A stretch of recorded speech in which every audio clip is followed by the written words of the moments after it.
Innal hamdalillah nahmaduhu wa nasta'inuhu wa nastaghfiruh wa na'udzu billahi min syururi anfusina wa min sayyiati a'malina. May yahdihillahu fala mudhillalah wa may yudlil fala hadiyalah. Asyhadu an la ilaha illallah wahdahu la syarikalah wa asyhadu anna Muhammadan abduhu wa rasuluh amma ba'du.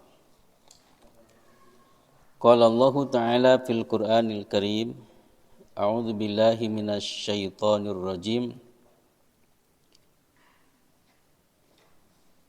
Fi suhufim mukarramah marfu'atin mutahharah bi aidi safarah kiramin bararah. Al-ayat. Puji dan syukur milik Allah Subhanahu wa taala atas nikmat dan karunia-Nya pada kesempatan ini kita bisa bermuajahah dalam kajian rutin pimpinan cabang Pemuda Persis Cimahi Tengah. Mudah-mudahan Allah mencatat kehadiran kita sebagai amal soleh yang dilipat gandakan pahalanya oleh Allah Subhanahu wa taala, dan mudah-mudahan akhir hayat kita kelak dalam keadaan husnul khotimah. Ikhwatul iman rahimakumullah. Materi pada kesempatan ini berkaitan dengan masalah membaca Al-Quran dengan berbagai macam ungkapan lafaz di dalam Al-Quran. Maka kalau kita perhatikan bahwa membaca Al-Quran itu di dalam Al-Quran sendiri diungkap dengan berbagai macam lafaz. Dan tentu saja dalam lembaran ini disebutkan bahwa membaca Al-Quran bagi seorang muslim itu hukumnya adalah wajib. Bahkan wajibnya itu bukan wajib kifayah. Jadi karena kita misalnya sedang repot atau mungkin tidak lancar bacaannya, bacakeun deh ka budak teh surat Al-Baqarah.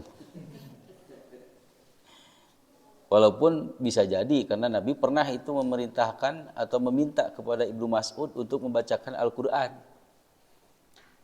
Maka kata Ibnu Mas'ud, beliau sangat berat ketika diminta oleh Rasulullah SAW untuk membacakan Al-Quran. Wahai Rasulullah, bagaimana aku membacakannya untukmu sementara Al-Quran itu turun kepadamu gitu. Tapi kata Rasulullah, aku ingin mendengarnya dari selain diriku itu.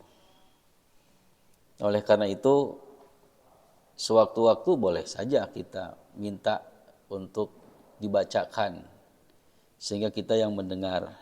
Akan tetapi bahwa asal hukum membaca Al-Quran itu adalah wajib ain. Jadi masing-masing di antara kita itu kalau tidak membaca Al-Quran itu hukumnya berdosa. Oleh karena itu, ikhwati iman rahimakumullah, maka sisihkan kesempatan dalam sehari semalam itu harus ada waktu yang kita sisihkan untuk membaca Al-Quran. Karena membaca Al-Quran itu adalah kita komunikasi dengan Allah. Maka ada pertanyaan, sudahkah kita berdialog dengan Allah hari ini?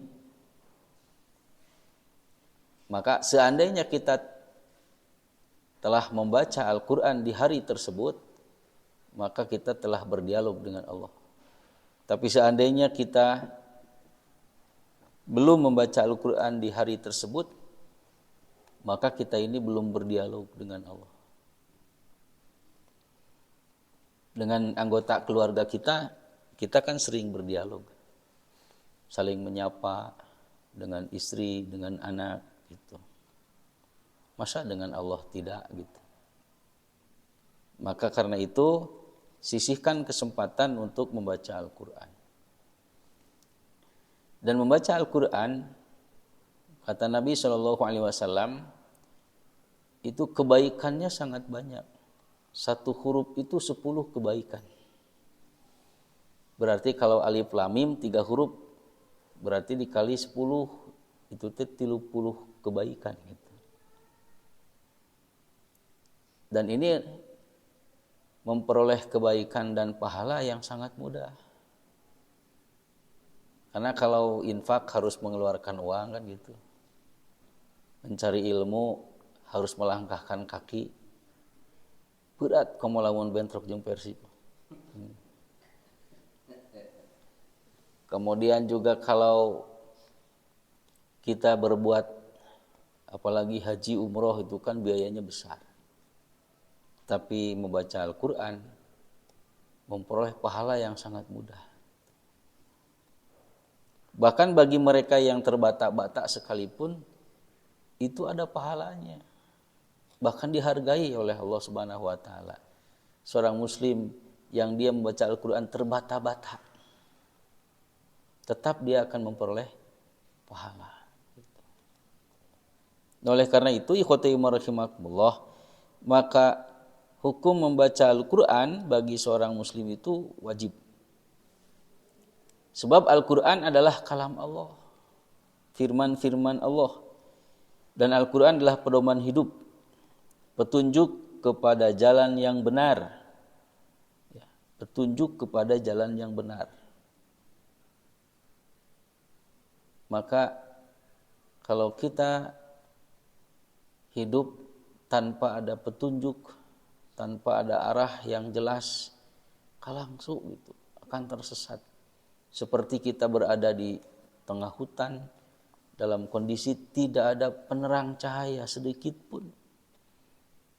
Kira-kira bagaimana perasaan kita?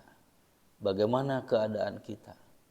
Tincakeun ge meureun palalaur bisi aya naon anu nyugap atau mungkin malah ke tepi jurang.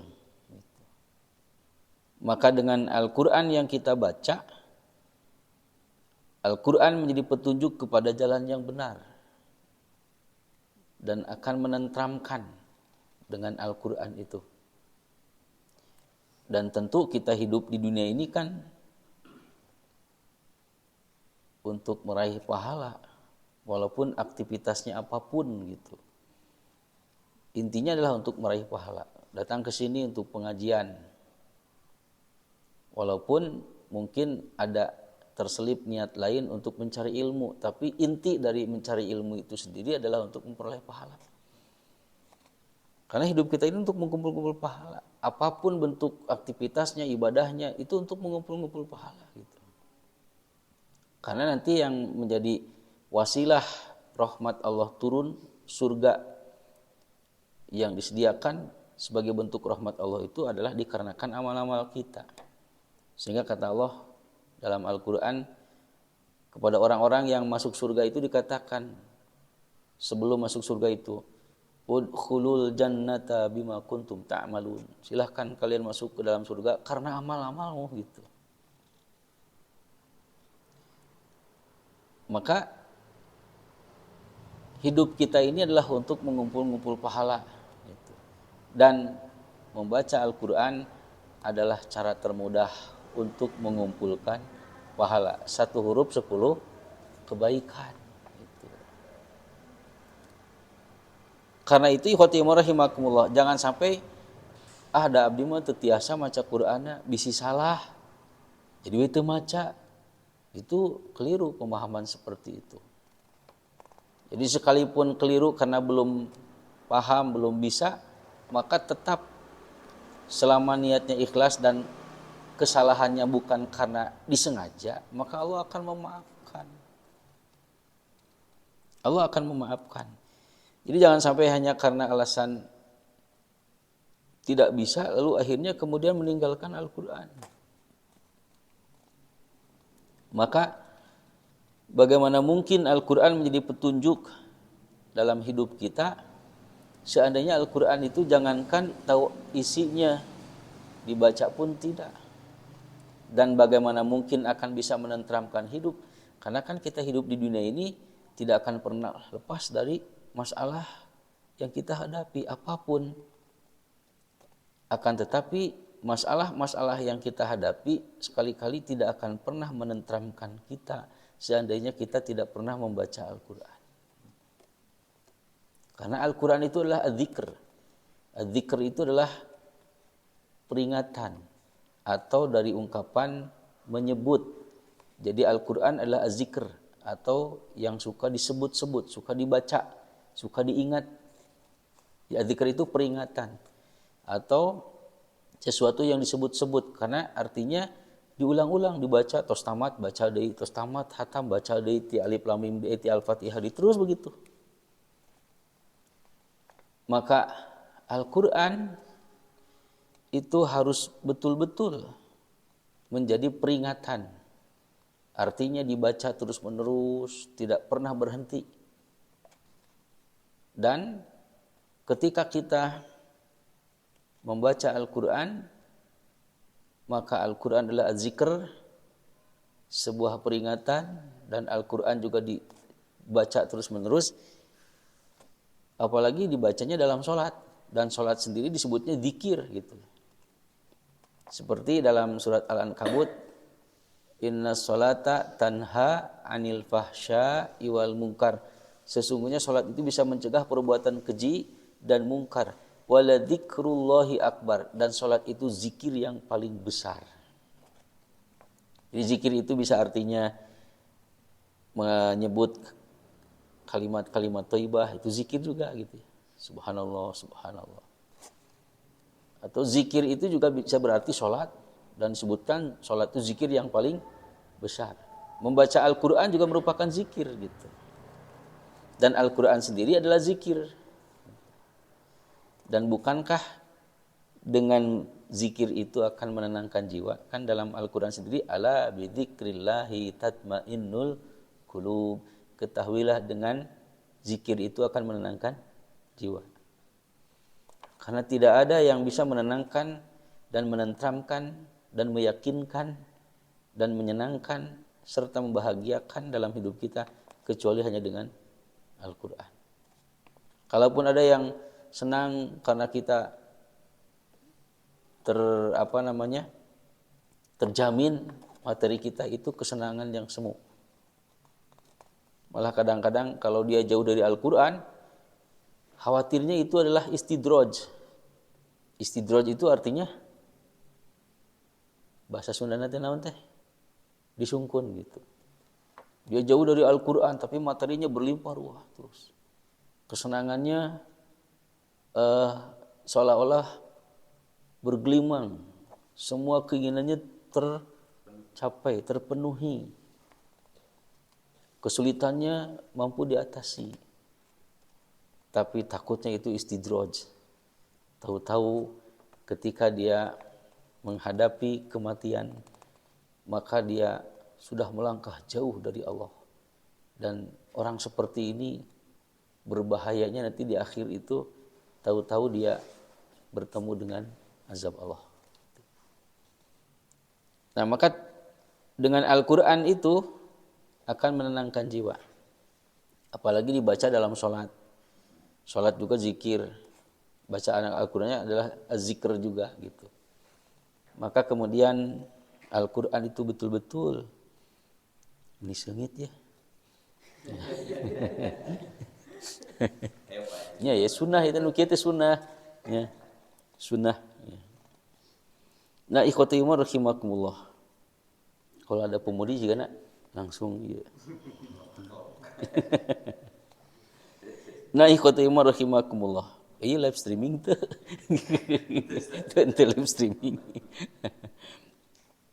Kemudian Al-Quran penyembuh gitu ya, atau obat bagi penyakit yang ada dalam dada manusia. Syifa'ul lima fis sudur. Karena memang dengan Al-Quran itu akan mendatangkan ketentraman, meyakinkan kebahagiaan yang hakiki begitu ya. Karena hidup kita ini tidak akan pernah lepas dari masalah gitu. Mau jadi orang kaya, mau jadi orang miskin, mau hidup menyendiri ataupun nikah, senang mal kawin-kawin dah bisa lebih riweuh kawin mah. Anger dah sok sanajan bade sorangan, bade nikah, masalah itu tetap akan terjadi gitu. Maka ikhwati rahimakumullah, dengan Al-Qur'an itulah kemudian kita akan diyakinkan.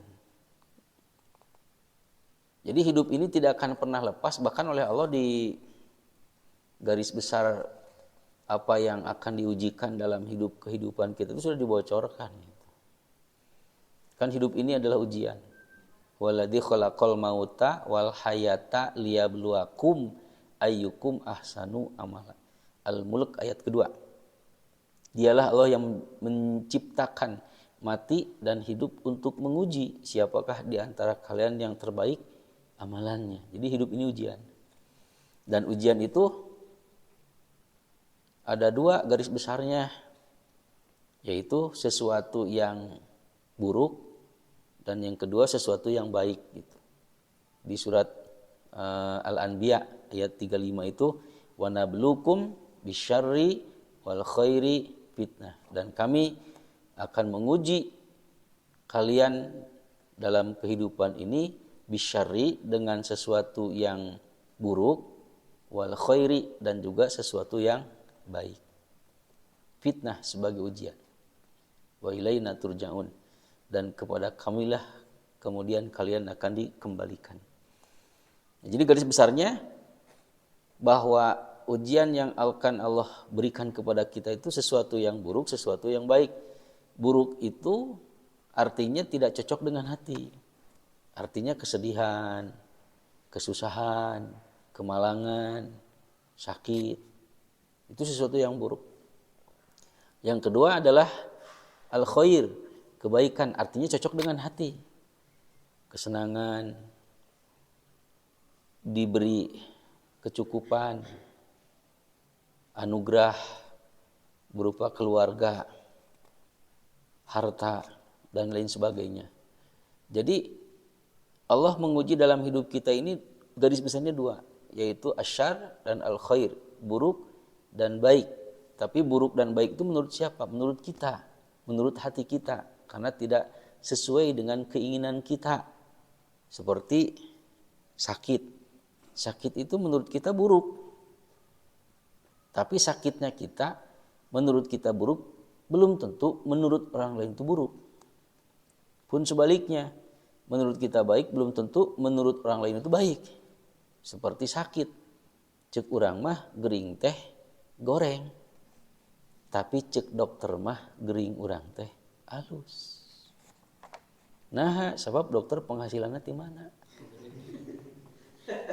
Tinu gering. Ya ini lamun eueuh nu gering salam dunia rek kaman dokter meureun eureun kana. Da eueuh nu gering di alam dunia teh geus etong jadi dokter, mending kene jadi nurhati. Nah, jadi menurut kita buruk, menurut orang lain belum tentu buruk. Atau misalnya kita berangkat pakai motor, bana bocor. Wah, kumaha ieu? Coba acara berada di kawitan, ada kemungkinan telat. Akhirnya kan kita bingung. Lalu kemudian, wah kumaha gitu kan, aral urang lagi gitu kan, putus asa. Menurut kita buruk, tapi di sisi lain aya tukang tambal ban, budak merek sakola wah bekalna. Maka ketika perkara itu menurut kita buruk, ditungtun motor urang teh ke tukang tambal ban. Cek tukang tambal ban, alhamdulillah budak bisa sakola aya bekalna, tuh kan gitu. Nah, itulah dunia. Kalau di ayat yang lain disebutkan bahwa ujian itu diperinci lagi. Wala nabluwannakum bisyai'im minal khauf, akan diuji itu dengan rasa takut, walju kelaparan, wa naqsi minal amwal kekurangan harta, wal anfus kehilangan jiwa, was samarat dengan buah-buahan artinya kegagalan, wa basyiris sabirin, maka berilah kabar gembira kepada orang-orang yang sabar. Nah, maka yang akan memuliakan kita itu bukan bentuk ujiannya. Sakit ujian, sehat ujian, gitu. Kaya ujian, miskin juga ujian. Itulah yang disebut dengan musibah. Jadi musibah itu dari kata asoba yusibu isobatan, artinya menimpa. Jadi secara umum apapun yang menimpa kita, baik ataupun buruk, itu namanya musibah. Cuman maknanya menjadi menyempit, seolah-olah musibah itu perkara-perkara yang buruk saja. Padahal musibah itu artinya adalah al-bala. Al-bala itu menimpa, cobaan, al-mihnah, ujian gitu. Jadi tidak ada istilah seperti kalau yang menikah ari istrina gelis, ari salakina tong disebut goreng patut mah kurang kasep begitunya. Lalu kemudian ada ungkapan, wah cenah ieu mah keur pamajikanana musibah, keur salakina anugerah. Henteu kitu, duana lagi sarua musibah gitu, menimpa kepada keduanya. Cuman pada akhirnya seolah-olah menjadi menyempit makna musibah itu, akhirnya memiliki konotasi perkara-perkara yang buruk gitu. Nah, ikhwati iman rahimakumullah. Jadi apapun yang menimpa kita itu, maka terutama adalah yang buruk. Maka yang menjadi kemuliaan bagi seseorang itu bukan karena bentuk ujiannya. Oh, ieu mah beunghar berarti mulia di hadapan Allah. Oh, ieu mah miskin berarti hina di hadapan Allah. Oh, ieu mah sehat berarti dimuliakeun ku Allah. Ieu mah gering berarti dihinakeun. Oh, ieu mah pejabat berarti ieu mah mulia. Oh, ieu mah rakyat biasa, ini mah hina. Henteu. Jadi yang menjadi kemuliaan itu bukan pada bentuk ujiannya, datang mah ujian gitu. Beunghar, miskin, pejabat, rakyat, ya, sakit dan sehat itu ujian. Yang menjadi kemuliaan itu bukan pada ujiannya, tapi pada sikapnya gitu. Apakah dengan perkara yang baik-baik itu kita akan bersyukur atau kupur gitu? Ataukah dengan perkara-perkara yang tidak cocok dengan hati seperti sakit, kekurangan, masalah-masalah yang menimpa kita, apakah kita akan bersabar atau putus asa gitu? Nah, jadi yang menjadi ukuran kemuliaan itu bukan pada jenis bentuk ujiannya, tapi seberapakah kita sikapnya. Apakah kalau kita diuji dengan perkara-perkara yang cocok dengan hati, bersyukur atau kupur? Kalau tidak cocok yang menimpa kita, apakah kitanya sabar atau putus asa? Nah begitu, itu yang jadi masalahnya begitu. Ketika dia kaya, lalu kemudian hartanya dijalankan untuk di jalan Allah, maka dia itu mulia dengan syukurnya. Tapi kalau dengan kekayaannya itu malah digunakan untuk perkara-perkara kemaksiatan, maka hina di hadapan Allah karena dia kufur kepada Allah. Nah itu jadi yang menjadi masalah itu bukan masalah kemuliaan itu bukan pada bentuk ujiannya, tapi pada sikapnya. Nah maka dengan membaca Al-Quran, kita akan dituntun oleh Allah Subhanahu Wa Taala untuk senantiasa menjadi hamba-hamba yang bersyukur. Maka dengan cara seperti ini, ikhwati iman rahimakumullah, maka Al-Quran menjadi penyembuh, menjadi obat. Karena dituntun dari berbagai macam hal-hal yang bisa memalingkan dari ketaatan, maka oleh Al-Quran itu dituntun, diberikan cahaya, penerang gitu. Makanya nanti membaca Al-Quran yang akan sampai kepada hakikat menjadi penyembuh dan obat itu seperti apa? Maka di sini membaca Al-Quran itu diungkap dalam Al-Quran sendiri menggunakan beberapa kata. Di antaranya yang pertama qiraah, yang artinya adalah membaca menggunakan teks atau tidak menggunakan teks. Namun kecenderungannya adalah kepada makna membaca dengan menggunakan teks. Itu namanya qiraah. Jadi kalau ada teks lalu kita baca, maka itu namanya qiraah. Atau kalaupun tidak menggunakan teks, seperti imam tadi maca naon sih, tadi memakai qiraah gitu. Tapi kecenderungan qiraah itu adalah membaca dengan menggunakan teks gitu. Yaitu qiraah. Kemudian makna yang lain qiraah yang tidak saya sadur di sini, tidak dicantumkan di sini. Qiraah itu adalah membaca dalam arti research. Ini kata Profesor Dr. Mahmud Saltut. Jadi yang disebut dengan qiraah itu adalah membaca artinya research. Riset itu juga membaca. Jika ini secara bahasa tapi mananya. Jika ya bangsat, lalu kemudian dia itu mau mencuri di satu tempat, maka sebelum mencuri dia itu suka melihat situasi. Nah, melihat situasi itu disebutnya membaca situasi, baca gitu. Oh, cenah motor itu parkir di dinya, jam sabaraha parkirna gitu. Itu dibaca. Ngoncina kumaha, make gemok henteu, make kunci ganda henteu, itu kan diukur dulu, dibaca dulu. Kalau lengah, maka dia mengeksekusi. Nah, jadi qiraah itu membaca, kalau dengan Al-Qur'an membaca teks. Tapi secara umum qiraah juga artinya adalah membaca ayat-ayat Allah yang tidak tertulis. Mengeksplorasi alam, itu juga membaca. Riset gitu ya. Kemudian juga melihat situasi dan sebagainya. Yang kedua, membaca Al-Quran dalam Al-Quran sendiri itu diungkap dengan ungkapan tilawah. Tilawah artinya adalah membaca untuk mencari solusi dari permasalahan yang sedang kita hadapi. Itu namanya tilawah. Jadi kalau kita punya masalah di rumah dengan anak kita, bagaimana agar anak kita itu menjadi anak yang soleh? Baca Al-Quran. Karena setiap orang tua pasti menginginkan memiliki anak yang soleh. Tapi ternyata dalam Al-Quran itu sangat kaya tentang berbagai macam jawaban berkaitan dengan masalah pendidikan anak. Karena realitas orang tua menginginkan anak atau memiliki anak yang soleh, tapi realitas kan tidak semuanya soleh. Karena ya ada yang disebut dengan tipe-tipe keluarga, apalagi disandingkan dengan masalah takdir gitu. Karena yang ditakdirkan orang tua tidak memiliki anak yang soleh, seperti Nabi Nuh, kan gitu.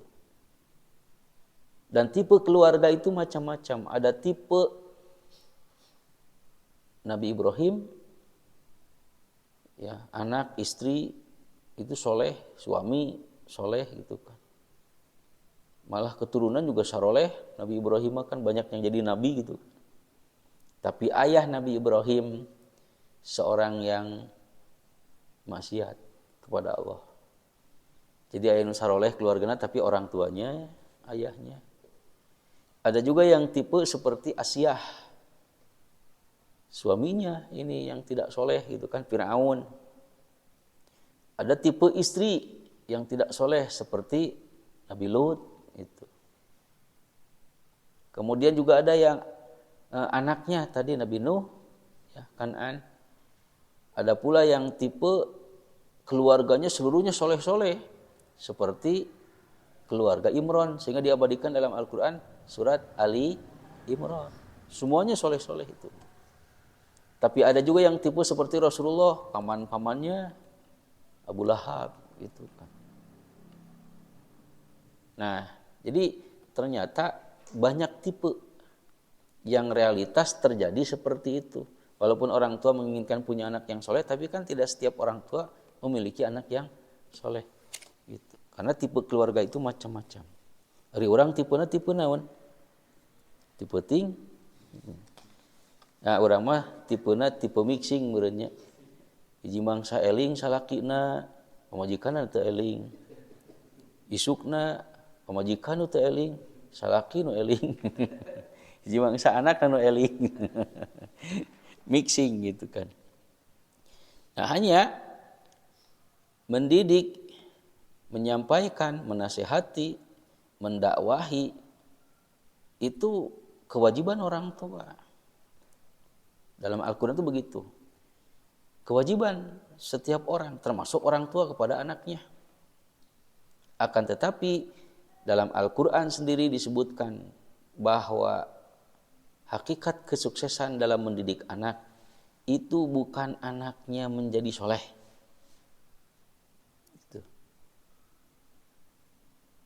Bukan anaknya menjadi soleh. tapi tetap menyampaikan. Sampai kapan? Sampai akhir hayat. Itulah berhasilnya, suksesnya mendidik. Karena kalau ukuran sukses dalam mendidik itu anaknya menjadi soleh, maka Nabi Nuh itu dianggap tidak sukses dalam mendidik anaknya. Karena masalah hidayah bukan urusan Nabi, bukan urusan Rasul, bukan urusan ustadz dan ulama, tapi itu hak Allah. Makanya kata Allah, wa ma 'alaika illal balag. Kewajibanmu tidak lain hanya sekedar menyampaikan saja. Innaka la tahdi man ahbabta walakinallaha yahdi man yasha. Sesungguhnya engkau tidak akan mampu memberikan petunjuk sekalipun kepada orang yang engkau cintai. Walakinallaha yahdi man yasha. Akan tetapi Allah itu maha menghendaki untuk memberikan petunjuk kepada siapa yang dikehendakinya. Itu milik Allah hidayah mah gitu. Makanya sebagai orang tua, maka mendidik itu ya laksanakan saja terus gitu. Jangan ada kata berhenti dan jangan bosan-bosan untuk mendidik anak. Nah, jadi itu tilawah itu artinya membaca untuk mencari solusi. Jadi kalau mendidik anak solusinya kumaha? Ya solusinya mah silahkan cari. Kalau enggak begini, begini. Setiap anak kalau punya anak banyak, maka tipe anak itu beda-beda. Maka cara begini belum tentu kepada yang anak ini bisa nerap. Bisa wae ka budak ieu mah teu nerap, aya ka dieu mah nerap karena metode yang beda dan karakter yang berbeda. Silakan untuk Waalaikumsalam warahmatullahi. Silakan untuk mengikuti seminar. Ya Ustadz Ucu ngiringan ke Ustadz Ucu. Bagaimana mendidik anak, trik-triknya seperti apa. Ada psikiater, ada psikolog, diikuti seminar-seminarnya. Itu mah ikhtiar kita. Dan tidak keliru kita untuk mengikuti itu, selama itu baik silahkan gitu. Tapi ingat bahwa itu mah bagian daripada ikhtiar. Adapun hidayah mah bukan dengan metode itu. Da eta mah hidayah milik Allah gitu. Nah, oleh karena itu di dalam Al-Qur'an sendiri disebutkan al-malu wal banun zinatul hayati dunya. Harta dan anak keturunan itu adalah perhiasan dunia. Wal baqiyatus sholihatu khairun inda rabbika thawaba wa khairun amala. Akan tetapi yang akan langgeng itu adalah amal-amal soleh kalian, ikhtiar kalian. Yang khairun inda rabbika thawaba, lebih baik pahalanya menurut Tuhanmu dan sebagai investasi yang terbaik di akhirat. Jadi dalam mendidik anak itu bukan berhasil anaknya menjadi ukuran berhasil itu bukan anak jadi soleh atau tidak, tapi apakah kita itu kuat ikhtiarnya tidak, istiqomah tidak. Dan kalau kita berhenti berarti gagal. Jadi gagalnya mendidik anak itu kalau kitanya berhenti gitu. Sama dengan halnya gagal ketika berdakwah. Gagal berdakwah itu bukan berarti mad'u objeknya itu tidak mengikuti kita. Oh berarti gagal. Enggak, yang disebut dengan gagal berdakwah itu adalah ketika kita berhenti. Gitu. Jadi pami pangaosan pemuda geus kucara kitu kucara kieu hese wae tidak kompak wae maka itu bukan gagal. Datos ikhtiar. Gagal mah lamun eureun ngajina. Gitu. Atau lamun kitu mah urang bubar cenah gitu. Nah itulah gagal nu kitu mah gitu. Da hidayah mah bukan milik kita gitu. Nah, ikhwatul iman rahimakumullah. Jadi itulah investasi terbaik dan juga pahalanya akan langgeng terus gitu. Apa ikhtiar kita? Seperti orang jihad fisabilillah, maka kalaulah kemudian dia mengalami kemenangan, pahalanya besar. Tapi kalau dia kalah dalam perang jihad fisabilillah, bahkan dia pun mati syahid, surga sudah menanti, tak gitu gitu. Dalam mendidik anak, maka ketika anaknya soleh, pahalanya besar. Tapi sekalipun anaknya tidak soleh, selama kita ini berikhtiar, anger, pahala mah tetap aya. Moal disia-siakan oleh Allah Subhanahu wa taala. Nah, itu yang kedua tilawah. Jadi membaca untuk mencari solusi dari permasalahan yang sedang kita hadapi. Maka apapun dalam persoalan hidup kita, tanya dalam Al-Qur'an. Jadi kalau kita punya masalah apapun, tanya karena Al-Qur'an gitu. Itu menjadi solusi. Itu namanya tilawah. Jadi kalau ada masalah apapun, tanyanya kepada Quran. Al-Quran akan menjawab. Makanya di Amerika ada sebuah kota namanya Rockdale Country. Dan kota ini kota yang sangat istimewa karena para penghuninya adalah orang-orang yang miliarder semua gitu. Jadi mobilnya itu di halaman rumahnya itu, karena halamannya luas, rumahnya juga mentereng-mentereng, dan orang-orang yang di sana itu orang-orang yang berduit, gitu. Orang-orang yang kaya raya luar biasa. Tapi di balik kekayaan dan materi yang berlimpah itu, permasalahan sosial terus terjadi. Tingkat keamanan sangat rendah, pelecehan juga sangat tinggi, gitu. Itu kemudian dikumpulkanlah para ahli ini, kenapa gitu. Hasilnya mereka bermusyawarah dan kemudian menyimpulkan bahwa itu tidak ada nilai-nilai agama di dalamnya gitu. Kosong dari nilai-nilai agama. Maka agama harus hadir, dan diantaranya adalah itu menjadi solusi. Dan dari sekian agama yang ada, itu yang paling cocok hanya Islam. Karena Allah yang menurunkan manusia, yang menciptakan manusia, maka Allah lah yang tahu tentang bagaimana aturan yang cocok untuk manusia. Yang ada hanya dalam Islam. Di luar itu bukan dari Allah, dan tentu itu memiliki kelemahan-kelemahan. Kemudian yang ketiga, tadabbur. Maka membaca Al-Quran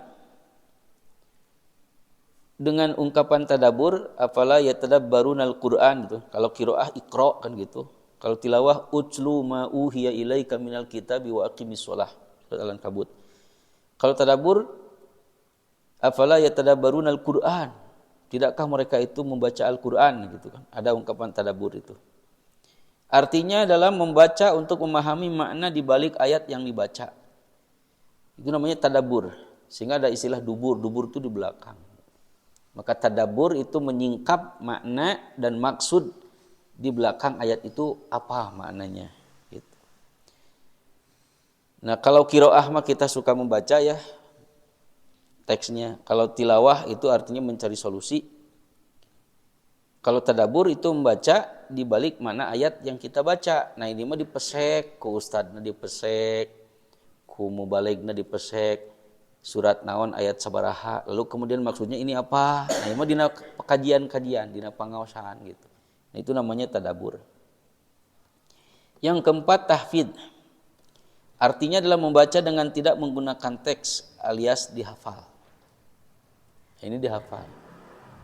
Jadi tahfidz pun wajib. Akan tetapi hasil sangat bergantung kepada ikhtiar dan takdir kita, takdir Allah gitu ya. Maka kalau kita tidak menghafal, maka apa yang akan kita baca pada saat sholat kan gitu. Ya minimal atau kulhu nyagi bolak-balik gitu. Sehingga kata Nabi, waqra ma tayassara minal Qur'an, bacalah apa yang kamu mudah, yang kamu hafal. Ya kalau bisa mah dihafal semuanya. Tapi kalaupun tidak, maka tergantung ikhtiar dan juga takdir Allah. Gitu. Dan biasanya orang banyak hafal, itu akan banyak yang lupa. Karena banyak hafalannya. Tapi kalau sedikit yang hafal, maka sedikit lupa. Apalagi kalau tidak ada yang hafal, maka tidak ada yang lupa. Berarti lamun hayang teu poho-poho tong ngapalkeun. Nah, ikhwati umur rahimakumullah, maka tahfidz itu artinya membaca dengan tidak menggunakan teks alias dihafal. Dan ini juga menjadi satu ukuran dari Nabi tentang banyaknya hafalan dan bagusnya bacaan. Yang menjadi imam itu hendaklah mereka yang paling banyak hafalan dan paling mengerti. Karena orang ketika banyak membaca sehingga kemudian menjadi hafal, maka dia akan memungkinkan lebih memahami isinya. Makanya ketika sholat jenazah atau memakamkan jenazah, ketika jenazahnya banyak, maka Nabi senantiasa yang lebih banyak hafalannya itu diutamakan. Lebih dekat kepada imam. Lalu kemudian yang berikutnya. Dan ini menjadi sebuah ukuran untuk dijadikannya menjadi seorang imam. Dan harusnya nanti itu juga ini diadopsi. Jadi sholat itu gambaran untuk hal-hal yang lainnya. Maka nanti bisa saja nanti pemilihan ketua PC baik Persis, Persistri, pemuda-pemudi itu yang paling banyak hafalannya gitu. Nomor 1 itu kan terukur. Yang kedua misalnya apa gitu kan, terukur. Termasuk bukan hanya itu sebetulnya, tapi juga pemilihan RT, RW juga Al-Quran itu menjadi barometer harusnya. Menjadi barometer. Jadi diidentikan dengan itu. Yang kelima, tadarus. Tadarus itu membaca dengan ada yang memperhatikan bacaan kita. Dalam riwayat Imam Bukhari bahwa Rasulullah seringkali bertadarus di bulan Ramadan bersama dengan Malak Jibril. Jadi diperhatikan oleh Malak Jibril itu. Diperhatikan, ini salah, benarnya begini, membacanya begini, gitu. Karena kalau membaca sendiri pasti benar wae. Daun nyalahkeun. Bener, beda maca sorangan. Makanya biasanya di bulan Ramadan, maka bulan Ramadan kalau bisa mah tadarus yang digunakan metode membaca itu. Jadi ngariung, nyalira-nyalira, dipetel dan kemudian dibenarkan, diluruskan kalau ada yang keliru. Jadi jangan sungkan dan jangan malu kalau ada yang keliru. Karena Nabi sendiri saja itu dibenarkan oleh Malak Jibril. Ya pantaran Nabi wae atuh tadarus gitunya dan diluruskan bacaannya. Piraku orang lain Nabi lain Rasul. Tekersa tadarus gitu. Nah, jadi ini yang harus kita camkan bersama. Jadi tadarus, lalu kemudian tanya kieu carana, ieu maca hurufna leres kieu sanes alim tapi alim pakai ain gitu. Kalau alim kan pedih, kalau alim itu artinya adalah maha mengetahui. Jadi kalau salah membaca makhrajnya maka akan keliru itu maknanya. Innallaha alimun khabir. Sesungguhnya Allah itu maha pedih dan maha mengetahui atau mengenal. Itu kan jadi salah. Padahal innallaha alim, sesungguhnya Allah itu maha mengetahui, bukan innallaha alim. Allah maha pedih kalau alim pakai alif. Jadi satu huruf saja salah itu maknanya gitu. Seperti misalnya ada mobil rombongan ngajajabkeun panganten. Kalau salah satu huruf dalam tulisannya itu juga akan salah membacanya dan maknanya. Harusnya rombongan calon mempelai wanita gitu. Rombongan calon mempelai wanita. Tapi huruf P teh salah nulis, lain kube. Rombongan calon mempelai wanita.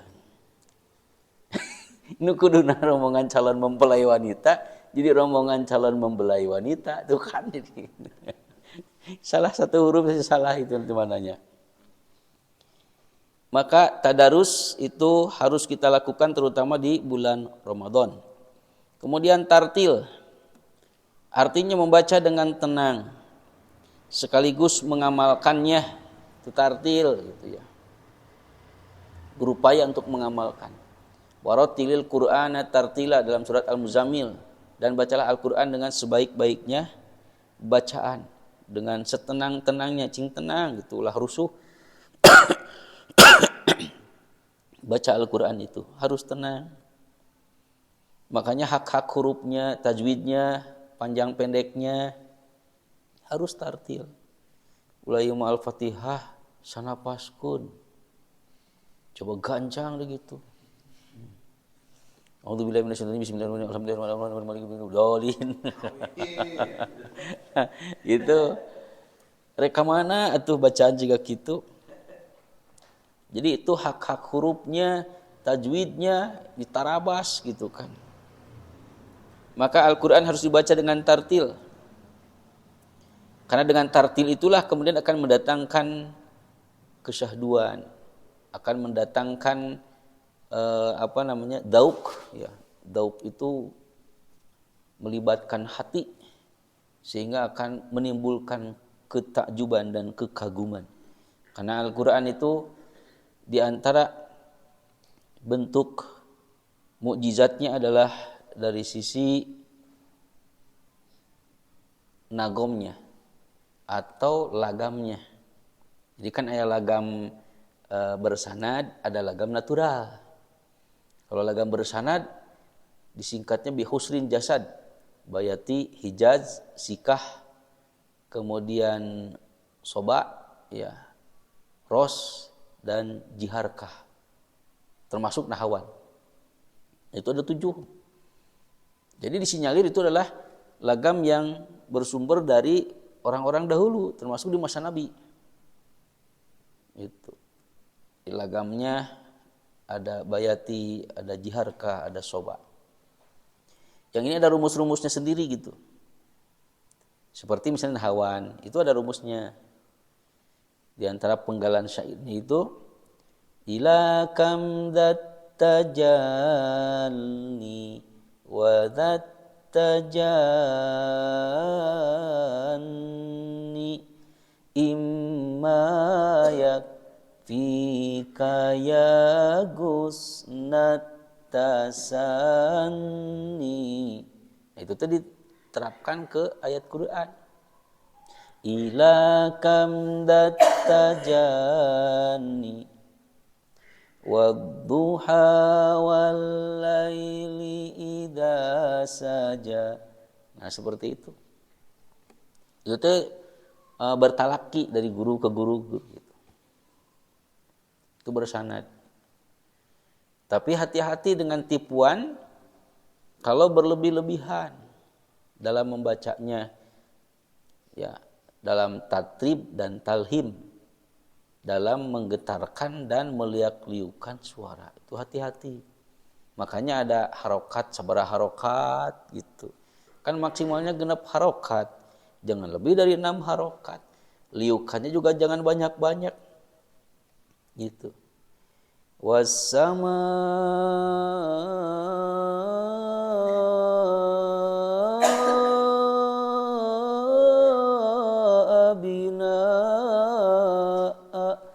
bukan terlalu banyak itu teh liukannya gitu, kecuali adan, dari adan mah lain Quran gitu. Lebih dari 6 harokat pun nggak apa-apa. Tapi hati-hati dengan liukan dan tatribnya. Ada juga yang getarannya berlebihan. Fabi ayyi ala itu menggetarkan suara yang tidak boleh gitu.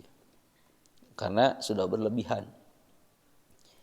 Ada lagam natural, kalau natural mah eta mah kalau kita bisa hubungan antar huruf, makhrajnya sudah benar, macawe dengan sendirinya ada lagamnya, itu lagam natural gitu. Di orang mah a'udzu billahi minasyaitonir rajim. Lagam natural. Lagam diurang gitu. Da orang Arab mah teu anu kitu.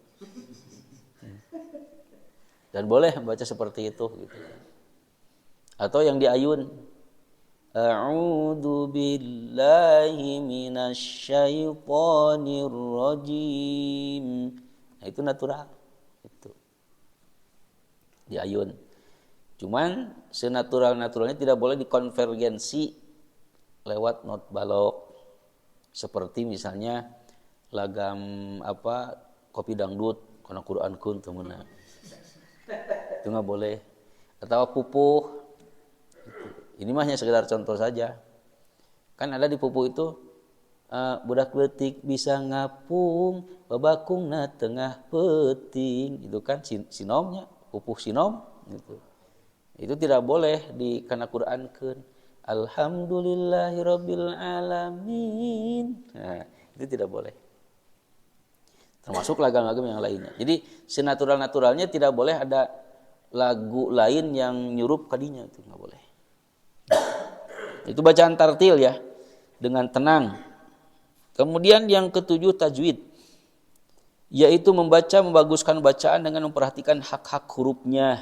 Jadi membaguskan. Jadi hak-hak hurufnya, huruf ain, huruf alif, ya, sifat-sifatnya. Nah, itu diperhatikan. Ini dalam ilmu makharijul huruf. Yang kedelapan tahsin, membaca dengan membaguskan suara lagamnya. Nah, iya lagama memang itu mah kumaha bakat. Jadi ada yang suaranya memang kan suara manusia itu ada suara laki-laki, ada suara perempuan. Beda kan laki-laki perempuan itu. Aya anu rendah, ngebas, aya anu pertengahan, aya anu tinggi gitu kan, oktavna oge gitu. Perempuan juga kan sama beda. Apalah namanya ya sopran, ya bariton, nukaran itu. Pokoknya nama laki-laki perempuan beda. Makanya ketika dina karaokean, karena karaokean. Kan suka ya dina karaokean teh, misalnya teh lagu naon ya. Lagu misalnya tentang misalnya lagu apa ya? Banyaklah itu teh lagu tehnya gitunya. Lagu naon lah gitu, misalnya lagu tahun 60-an, tahun 70-an lagu naon. Lalu diklik pede urang teh ari pek teh tenepi suarana ada suara perempuan kan gitu. Karena kan beda suara perempuan dengan laki-laki. Makanya ada dua versi kan di karaoke teh. Nada pria gitu kan. Lagunya misalnya lagu tentang di batas kota, tapi nada pria. Ada di batas kota nada wanita. Karena beda. Urang pria nyokot laguna nada perempuan wanita. Moal kaudag biasanya teh gitu. Agak leong kan itu nanti. Tiga berus. Agak leong mah. Nah seperti itu gitu ya. Nah kemudian kita harus membaca Al-Quran sesuai dengan semua ungkapan di atas. Dan pada materi halakoh ini diambil karena mendadak tadi. Akhirnya ya materi nu aya we gitunya. Ini adalah dari materi persisri ya, materi halakoh. Walaupun yang tertulis dalam silabus hanya tajwid dan tahsin, namun digunakan seluruh tahapan di atas kecuali tilawah dan tadabur. Jadi kalau tilawah dan tadabur mah etama membaca, kalau tilawah mencocokkan dengan permasalahan yang kita hadapi. Kalau tadabur itu berarti mengungkap makna di balik ayat itu maksudnya apa gitu. Tapi kalau yang lain-lain nama dalam halakoh di ibu-ibu itu dilaksanakan semua metode membaca tersebut. Nah, ikhwati rahimakumullah, dan sebelumnya itu ada adab-adab, itu mah tinggal dibaca sajalah. Dan mungkin di pertemuan yang akan datang juga mungkin akan dibahas sebagiannya. Jadi baru sampai dengan pertengahannya sajalah gitu. Kalau yang lainnya insya Allah nanti dibahas di pertemuan yang akan datang. Barangkali untuk sementara itu saja dulu yang dapat disampaikan. Barangkali ada pertanyaan, disilahkan. Kalau tidak ada, alhamdulillah ya. Demikian aku qouli hadza wa astaghfirullah li wa lakum. Assalamualaikum warahmatullahi wabarakatuh. Terima kasih kepada Ustaz atas materinya yang tentunya menjadikan penambah semangat kita untuk terus membaca Al-Quran. Semakin banyak kita membaca Al-Quran, semakin banyak juga kita berkomunikasi dengan Allah. Tentunya tidak hanya membaca Al-Quran, tapi dengan mengamalkan. Silakan kepada teman-teman, tidak ada yang menanyakan. Ya, silakan.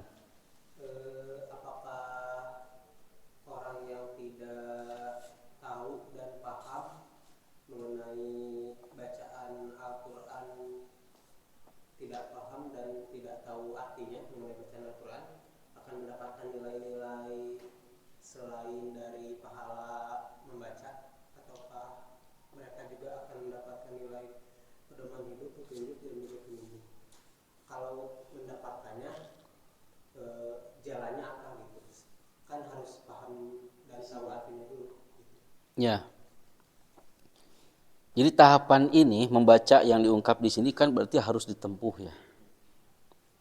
Qiraah berarti dalam keseharian kita harus menyisihkan waktu. Tilawah ini kan menyesuaikan dengan masalah yang kita hadapi. Siapa orang yang tidak punya masalah gitu. Nah, maka kalau kita punya masalah, tanyalah kepada Al-Qur'an dan kepada yang paham isinya. Fas'alu ahla dzikri in kuntum la ta'lamun kan gitu. Dan masalah kita itu luas dalam kehidupan kita itu. Kalau ada masalah waris berarti ya kepada orang yang paham. Kalau kita tidak tahu, kalau mungkin kita bisa baca sendiri. Kalau nggak paham, tanyakan kepada yang lebih paham. Kemudian juga tadabur, berarti ini mah pengajian. Tadabur itu. Dan pengajian itu kan hukumnya wajib. Karena menuntut ilmu kan, hukumnya wajib. Apalagi kalau misalnya pengajian pemuda, pengajian persis, maka bagi anggota itu wajib hukumnya. Ai simpatisan betul wajib. Tapi bagi yang sudah anggota mah hukumnya wajib. Jadi wajib mah lamun teu pengajian berarti berdosa, kecuali kalau ada uzur. Misalnya gering gitu. Tapi makanya tiap pengajian gering wae. Atau mungkin ada perlu sekali-kali kan gitu.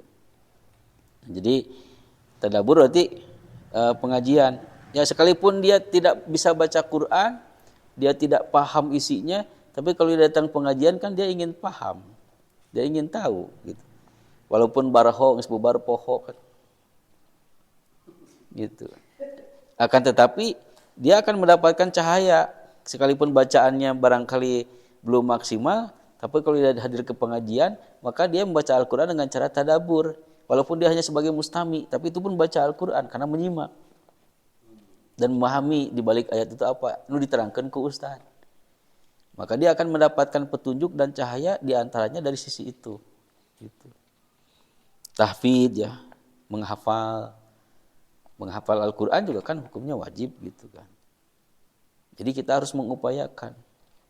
Sehingga dalam sholat itu suratnya yang dibaca tidak itu saja. Bikin ka bisa ditebak ku makmum teh. Kulhu deui cenah ieu mah cenah.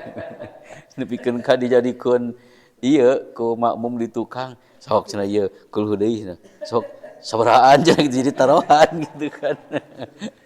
Sabaraha cenah wadina cenah gitu. Ari pek teh lain kulhu dibacana teh ina atau ina. Jadi we eleh anas kulhu cenah gitu. Tapi di zaman Nabi ada yang baca kulhu terus. Tiap imaman kulhu deui. Ketika ditanya, "Kenapa kamu setiap membaca surat itu setelah Al-Fatihah selalu saja Al-Ikhlas kulhu?" Kata orang itu, "Ya Nabi, izinkan aku karena aku mencintai surat Al-Ikhlas." Maka kata Nabi, "Engkau akan berada dalam surga." Gitu kan, dengan kecintaanmu terhadap surat Al-Ikhlas. Tuh, jadi lain teu apal sahabat mah. Tapi karena saking cintanya. Ari urang mah lain saking cintana, tapi kusabab nu apal eta hungkul. Nah, jadi dengan tahfidz, dengan tadarus gitu kan. Walaupun terbata-bata tapi dibenarkan sama yang lain gitu kan. Lalu kemudian dengan tartil, tajwid dan seterusnya. Jadi orang yang tidak paham atau belum paham itu dengan sendirinya akan mendapatkan kebaikan sekalipun hanya sekedar membaca saja atau mendengar saja. Terutama adalah mungkin dari tadabbur walaupun belum paham tapi karena dengan tadabbur itu dikupas oleh seorang ulama, oleh ustadz, maka kita akan jadi paham. Mungkin dari situ akan dapat pencerahannya. Itu diantaranya. Maka ayat ini sanesna.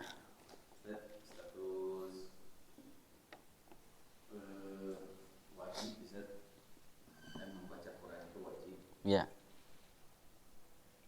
Walaupun bentuknya banyak ya, memang membaca Quran bisa datang ke kajian, Ya. isi yang ada dalam kajian kan pasti menjelaskan dalam isi Al-Quran.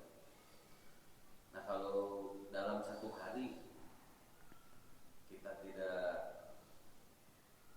melaksanakannya gitu Ustaz. Kan kalau sholat subuh dan dikerjain kan jelas dosa ya Ustaz. Ya, Nah kalau ini gimana Ustaz? Statusnya apakah sama seperti sholat jika ditinggalkan untuk dosa atau gimana Ustaz? ya tentu saja tidak seperti halnya sholat. Kalau sholat kan ditinggalkan wajib dalam sehari semalam. Tapi kalau tidak membaca Al-Quran, itu tidak seperti diterapkannya kewajiban dalam sholat. Artinya kalaupun kita tidak membaca Quran seharian itu tidak berdosa. Hanya kalau kemudian kita abai, seringnya mungkin meninggalkan bacaan Al-Quran, ya berarti kita ini sudah menyia-nyiakan Al-Quran. Jadi hukumnya berdosa kalau memang kita termasuk orang yang melalaikan. Gitu.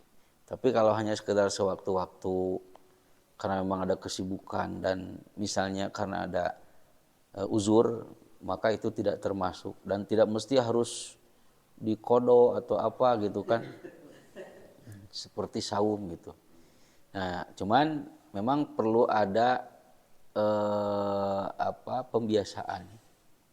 Bahkan para sahabat itu ada yang tamat, mereka mengatakan kami siap menamatkan dalam 1 bulan.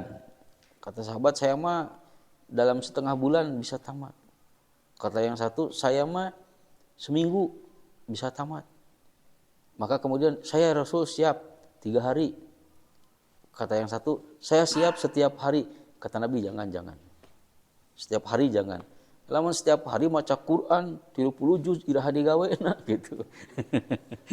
Iraha ngajarna orang gitu kata Nabi. Jangan kalau setiap hari mah gitu kan. Jadi tetap saja harus ada keseimbangan. Nah, jadi tidak seperti halnya kewajiban sholat gitu. Jadi berdosa itu kalau termasuk kategori orang yang melalaikan. Dalam setahun nggak baca banget. Ya, misalnya dosa itu mah gitu. Dalam setahun sampai tidak membaca Al-Qur'an gitu. Walaupun cenah da abdi mah sok maca dina salat cenah gitu. Nya beda deui atuh dina salat mah da eta mah memang di antara sunnahnya kan begitu. Cuman di luar salat. Maka kita harus membuka waktu, menyisihkan kesempatan untuk membaca Al-Qur'an. Didawamkeun, dirutinkeun. Karena nanti lancar itu bukan hanya karena hasil belajar seperti ini, talaki, halakoh, bukan. Tapi bisa itu karena biasa. Sampai ayah nenek-nenek di Persistri itu suka WA, kadang nelpon, Ustaz ieu teh manana naon? Tapi keimet. Sampai ada huruf ini teh huruf ieu teh naon manana Ustaz? Gitu kan. Sampai bertanya gitu kan. Imet gitu kan. Dan akhirnya karena sering akhirnya menjadi hafal. Jadi tahu oh ya teh kieu-kieu cara macana kieu. Jadi bisa itu karena biasa gitu. Tapi kalau kitanya tidak terbiasa ya termasuk orang yang melalaikan karena tidak membiasakan, akhirnya menyia-nyiakan Al-Qur'an dan itu sangat terlarang gitu. Itu diantaranya. Mangga bilih Edi.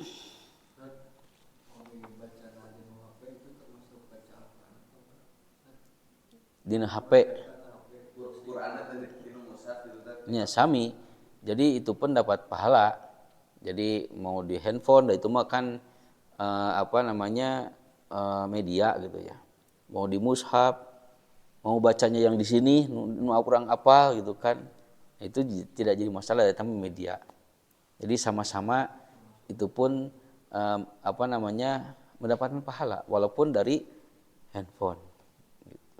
Sama saja seperti kita membaca mushafnya ada gitu.